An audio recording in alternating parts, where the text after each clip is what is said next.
Baik, kami dari kelompok 2 akan menjelaskan sedikit materi mengenai permintaan uang dan jumlah uang yang beredar. Ya, yang di sini kita pertama melihat ada permintaan uang. Permintaan uang adalah total permintaan uang dari seluruh rumah tangga dan perusahaan dalam sebuah perekonomian. Menurut pandangan ekonomi klasik, fungsi uang hanyalah sebagai alat tukar. Karenanya jumlah uang yang diminta berbanding proposal dengan tingkat pendapatan. Jika tingkat pendapatan meningkat, permintaan uang akan meningkat.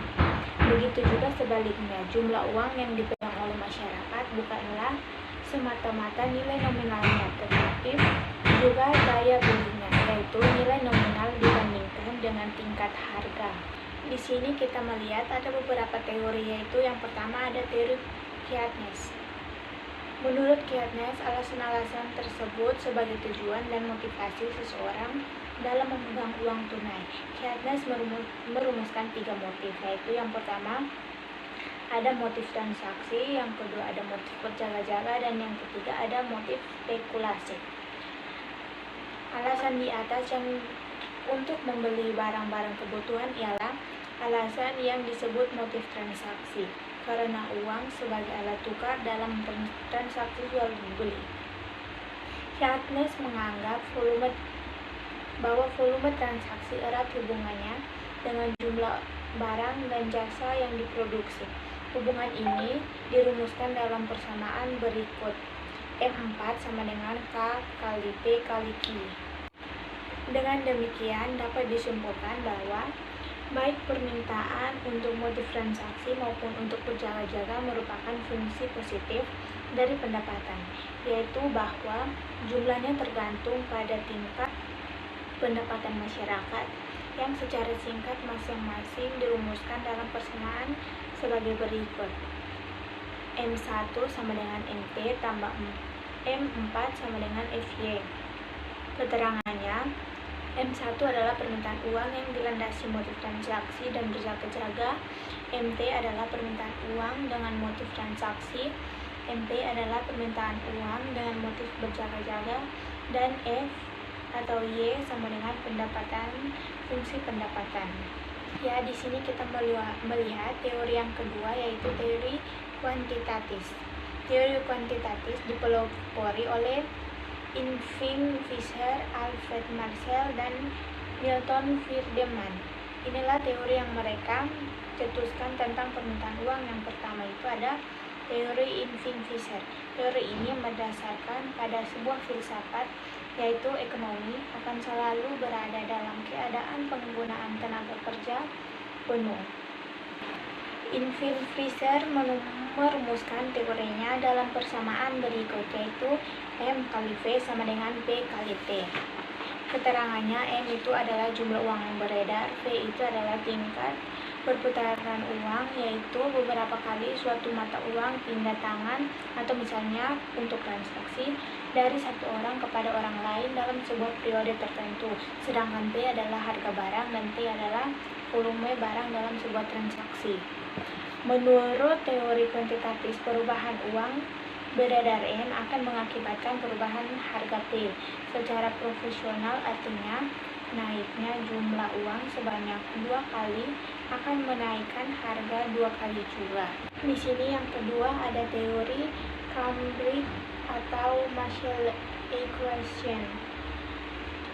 Ia memandang persamaan Fisher dengan sedikit berbeda. Dia tidak menekankan pada pertukaran uang dalam suatu periode, tetapi pada bagian dari pendapatan atau GNP yang diwujudkan dalam bentuk uang kas. Teori Marshall dirumuskan dalam persamaan berikut, yaitu M sama dengan K kali P kali O.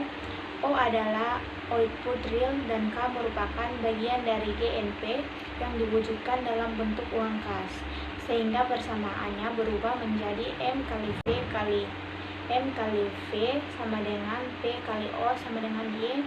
Setelah persamaan itu semua disubstitusikan, rumus teori Marshall menjadi M sama dengan K. Secara sistematis, rumusan Marshall ini sama dengan rumusan Irving Fisher, namun penerapannya berbeda. Marshall memandang bahwa seseorang selalu menginginkan bagian atau proporsi tertentu dari pendapatan Y dipegang dalam bentuk uang kas yang dinyatakan dengan K. Jadi KY merupakan keinginan seseorang akan uang kas. 3. Teori modal atau kapital teori Milton Friedman. Menurut Milton Friedman, uang merupakan salah satu bentuk kekayaan seperti halnya bentuk-bentuk kekayaan yang lain. Misalnya surat berharga, tanah, dan keahlian. Bagi seseorang pengusaha, uang merupakan barang yang produktif apabila uang tersebut dikombinasikan dengan faktor produksi yang lain. Pengusaha dapat menghasilkan barang dengan demikian, tetapi permintaan uang dapat pula dipandang sebagai teori tentang modal atau kapital teori. Friedman memberikan definisi kekayaan meliputi segala sesuatu yang merupakan sumber pendapatan. Milton Friedman ternyata membagi kekayaan dengan 5 kategori, yaitu uang, kas obligasi, saham, kekayaan yang berbentuk fisik, dan kekayaan yang berbentuk manusia atau keahlian atau skill. Dipandang dari seseorang pemilik kekayaan atau bukan pengusaha, teori permintaan uang dapat disamakan dengan teori permintaan akan barang konsumsi. Jadi permintaan terhadap uang kas tergantung pada 3 faktor utama, yaitu 1. Jumlah total kekayaan, 2. Harga dan pendapatan dari berbagai alternatif bentuk kekayaan, 3. Selera dan kesukaan dari pemilik kekayaan. 3. Teori portofolio. Teori permintaan uang yang menekankan peran uang sebagai penyimpan nilai disebut teori portofolio. Menurut teori ini, orang-orang yang memegang uang sebagai portofolio aset mereka, uang memberikan kombinasi resiko dan hasil berbeda dibanding aset lain. Biasanya uang memberikan hasil nominal yang aman, sedangkan harga saham obligasi bisa naik atau turun. Jadi beberapa ekonomi menyarankan rumah tangga untuk memegang uang sebagai bagian dari portofolio optimal mereka. Teori portofolio memprediksi bahwa permintaan uang seharusnya bergantung pada risiko dan hasil yang diberikan oleh uang dan oleh berbagai aset. Selain itu, permintaan uang seharusnya bergantung pada kekayaan total, karena kekayaan mengukur besarnya portofolio yang dialokasikan di antara uang dan aset alternatif. 4. Teori transaksi dari permintaan uang. Teori permintaan uang yang menekankan peran uang sebagai media pertukaran disebut teori transaksi atau transaction theory. Teori ini menyatakan bahwa uang adalah aset yang didominasikan dan menekankan bahwa orang memegang uang, tidak seperti aset-aset lainnya, untuk melakukan pembelian. Teori ini menjelaskan mengapa orang memegang ukuran uang yang sempit seperti mata uang dan rekening cek sebagai lawan dari memegang aset dan mendominasikan seperti rekening tabungan atau treasury bills. Teori transaksi dari permintaan uang bermacam-macam, bergantung pada bagaimana orang memodelkan proses penghasilan uang dan melakukan transaksi. Seluruh teori ini mengasumsi bahwa uang mempunyai biaya dan menerima tingkat pengembalian yang rendah dan manfaat yang membuat transaksi lebih aman. Orang-orang memutuskan beberapa banyak uang yang akan dipegang dengan trade-off-kan biaya dan manfaat itu. Faktor-faktor yang memengaruhi permintaan uang. A. Selera masyarakat. Selera masyarakat akan memengaruhi permintaan uang. Misalnya, peningkatan selera masyarakat terhadap barang-barang impor yang mahal akan meningkatkan permintaan terhadap uang kas untuk tujuan transaksi. B. Kekayaan dari masyarakat. Apabila suatu masyarakat semakin kaya, maka permintaan terhadap uang cenderung meningkat. Namun tidak selalu bahwa kenaikan kekayaan yang cukup besar akan secara otomatis meningkatkan permintaan uang kas. Mungkin ada sebagian yang mewujudkan dalam bentuk tabungan atau surat berharga jangka pendek. C. Tersedianya fasilitas kredit. Dengan makin banyak serta mudahnya fasilitas kredit seperti kartu kredit dan pembayaran ansuran, maka permintaan uang kas semakin kecil. D. Kepastian tentang pendapatan yang diharapkan. Apabila masyarakat memiliki kepastian tentang pendapatan yang diharapkan di masa mendatang, maka permintaan uang cenderung turun. Sebaliknya, apabila masyarakat tidak yakin bahwa pendapatan yang diharapkan kemungkinan tidak menjadi kenyataan, maka permintaan uang kas cenderung naik. Harapan tentang harga. Apabila masyarakat menganggap bahwa di kemudian hari harga-harga barang dan jasa akan turun, mereka akan cenderung menahan uang kas dan menunda pembelian barang. Sebaliknya, apabila diperkirakan harga dan naik, permintaan uang oleh masyarakat cenderung turun. Sistem atau cara pembayaran yang berlaku. Cara pembayaran ini berhubungan erat dengan sistem atau proses produksi barang. Apabila proses produksi mulai dari bahan mentah sampai barang jadi dan distribusinya dilakukan oleh beberapa perusahaan berbeda dengan pembayaran kontan, maka permintaan uang kas semakin besar. B. Jumlah uang yang beredar. Jumlah uang beredar atau money supply adalah jumlah uang yang beredar dalam sebuah perekonomian. Pengertian jumlah uang beredar dapat dilihat secara sempit dan luas. Secara sempit, uang beredar terdiri dari uang kartal dan deposito yang dapat digunakan sebagai alat tukar. Jumlah uang beredar dalam artian sempit ini disebut dengan M1. Pengertian uang beredar secara luas dinamakan M2 dan M3. Adalah M1 ditambah tabungan dan simpanan berjangka lain yang jangkanya lebih pendek, termasuk rekening pasar, uang dari pinjaman semalam antar bank atau bank overdraft. Sedangkan yang dimaksud dengan M3 dan M2 ditambah komponen-komponen lainnya, terutama sertifikat deposito. Uang beredar dalam arti luas disebut juga dengan uang kuasi atau quasi money. Di dalam konteks perekonomian negara maju seperti USA, Cina, dan lain-lain, definisi jumlah uang yang beredar memiliki perbedaan dengan definisi dalam konteks perekonomian negara yang sedang berkembang seperti Indonesia. Namun setidaknya ada dua definisi jumlah beredar yang banyak dipakai baik di negara maju maupun NSB. Kedua definisi tersebut disusun berdasarkan dua pendekatan, yaitu A. Pendekatan transaksional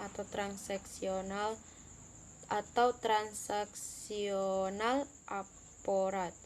Pendekatan transaksional memandang jumlah uang beredar yang dihitung adalah jumlah uang yang dibutuhkan untuk keperluan transaksi. Di dalam praktik, pendekatan tersebut digunakan untuk menghitung jumlah uang yang beredar dalam arti sempit. Arti M1 di Indonesia yang cakup dalam M1 adalah uang kartal dan uang giral. B. Pendekatan likuiditas atau liquidity aparat. Pendekatan likuiditas mendefinisikan jumlah uang beredar adalah jumlah uang untuk keperluan kebutuhan transaksi ditambah uang kuasi. Pertimbangannya adalah sekalipun uang kuasi merupakan aset finansial yang kurang likuid dibanding uang kertas, uang logam, dan rekening giro, tetapi sangat mudah diubah menjadi uang yang dapat digunakan untuk kebutuhan transaksi. Dalam praktek, pendekatan ini digunakan untuk menghitung jumlah uang beredar dalam arti luas atau brown money, yaitu M2 yang terdiri atas M1 ditambah uang kuasi. Uang kuasi terdiri atas simpanan berjangka dan tabungan penduduk pada bank umum. 1. Jumlah uang beredar dalam arti sempit atau narrow money atau M1. Telah dikatakan bahwa M1 terdiri atas uang kartal dan uang giral. Uang kartal terdiri atas uang kertas dan uang logam. Uang kertas dan uang logam yang dihitung sebagai uang kartal adalah yang secara hukum ditetapkan masih berlaku, namun berada di KPKN atau kantor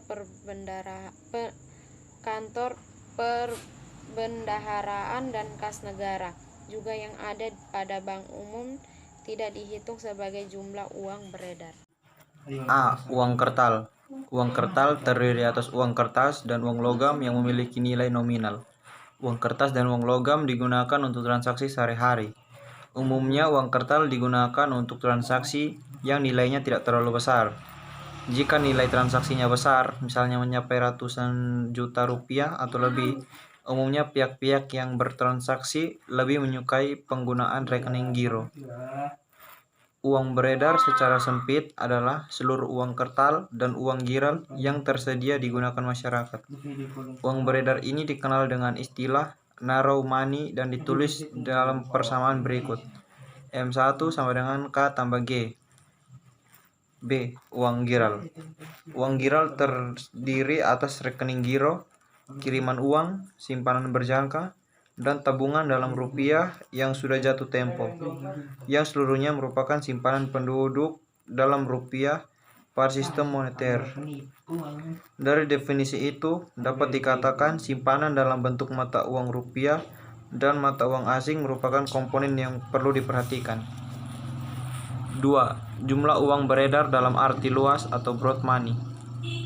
Jumlah uang beredar dalam arti luas M2 adalah M1 ditambah dengan uang kuasi, yang di Indonesia adalah deposit berjangka. Definisi yang agak luas adalah M2 merupakan penjumlahan dari M1 dengan deposito berjangka dan tabungan. Pengertian uang beredar secara luas mencakup uang kertas, uang giral, serta deposito dan tabungan masyarakat di bank. Secara sistematis, pengertian uang beredar dapat disederhanakan menjadi persamaan berikut. M2 sama dengan K tambah G tambah uang kuasi, dan M2 sama dengan M1 tambah uang kuasi. 3. Uang inti. Uang inti atau reserve money merupakan inti dari penciptaan uang kertas dan uang giral. Tapi tanpa uang inti maka tidak akan ada uang kertas maupun uang giral. Lalu bagaimana cara menentukan uang inti dalam masyarakat? Uang inti dapat didefinisikan sebagai berikut. A. Saldo rekening koran atau giro milik bank-bank umum dan masyarakat pada Bank Indonesia. B. Uang tunai yang dipegang bank-bank umum dan masyarakat. Definisi ini kita dapat sederhanakan ke dalam persamaan berikut. H sama dengan K tambah R. Faktor-faktor yang mempengaruhi jumlah uang beredar seperti telah disinggung sebelumnya, bahwa dasar penciptaan uang beredar adalah karena adanya uang inti atau uang primer. Sedangkan besarnya uang inti ini dipengaruhi oleh 4 faktor, yaitu 1. Keadaan neraca pembayaran atau surplus atau defisit. Yang kedua adalah keadaan APBN atau surplus atau defisit. Yang ketiga, perubahan kredit langsung Bank Indonesia. Yang keempat, perubahan kredit likuiditas Bank Indonesia. Hubungan jumlah uang beredar dengan laju inflasi. Uang beredar saja mempengaruhi lalu lintas pertukaran, tetapi sering pula mengganggu. Perputaran uang yang tidak sehat menimbulkan pengaruh yang dapat merusak kalkulasi ekonomis.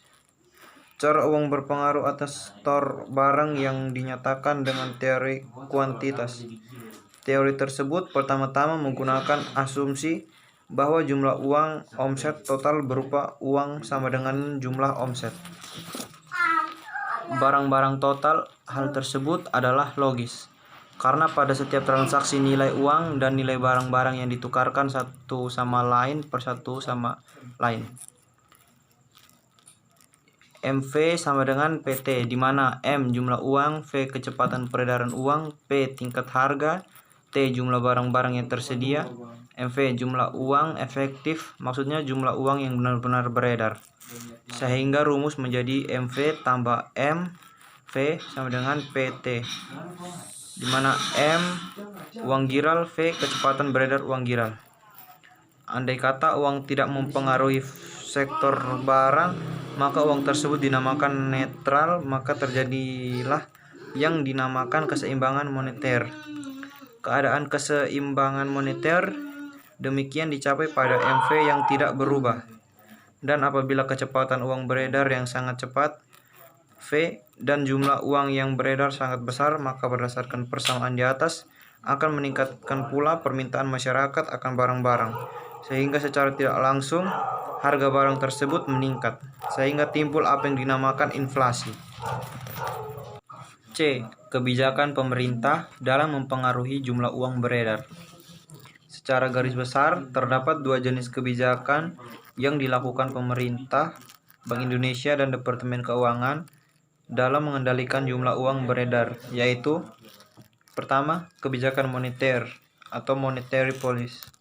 Kebijakan moneter merupakan kebijakan yang dikeluarkan oleh pemerintah untuk mempengaruhi kegiatan perekonomian melalui manajemen jumlah uang beredar. Kebijakan moneter dibedakan menjadi dua, yaitu pertama adalah kebijakan moneter kuantitatif atau quantitative control policy yang meliputi politik pasar terbuka, politik diskonto dan bunga pinjaman, dan politik merubah cadangan minimal bank-bank umum pada BI. Yang kedua adalah kebijakan moneter kualitatif yang meliputi perbedaan antara nilai pasar obligasi dengan nilai hutang maksimumnya. Kedua adalah pembujukan moral. Yang kedua, kebijakan fiskal. Kebijakan ini juga dapat mempengaruhi jumlah uang beredar, yaitu melalui pajak. Apabila pemerintah, dalam hal ini Departemen Keuangan, memperluas objek pajak, berarti akan lebih banyak uang yang tersedot ke pemerintah. Dalam hal ini berarti jumlah uang beredar menjadi berkurang. Demikian pula misalnya ketika pemerintah menaikkan pajak kendaraan bermotor pada tahun 1999 sebesar kurang lebih 100%. Hal ini berarti terjadi penyerapan absorpsi uang yang beredar.